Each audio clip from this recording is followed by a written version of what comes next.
మందు తాగిన తర్వాత చాలా మంది వ్యక్తులు చాలా వింతగా ప్రవర్తిస్తుంటారు. అసలు ఇతనే నాన్న అన్నట్టు బిహేవ్ చేస్తూ ఉంటారు. అది కూడా ఒక కమ్యూనికేషనే.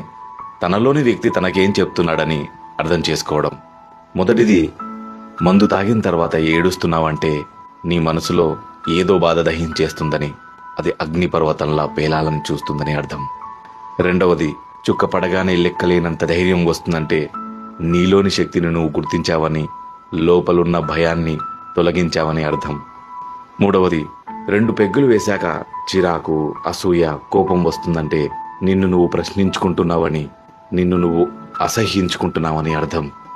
నాలుగవది, మత్తు ఎక్కిన తర్వాత ప్రేమ, స్నేహం, ఆప్యాయతలు ఎక్కువ చూపించి ఇష్టమైన వారికి ఫోన్ చేసి ప్రేమ కురిపిస్తున్నావంటే నీలోని చంటి పిల్లాడు నిజమైన ప్రేమని వ్యక్తం చేస్తున్నాడని అర్థం.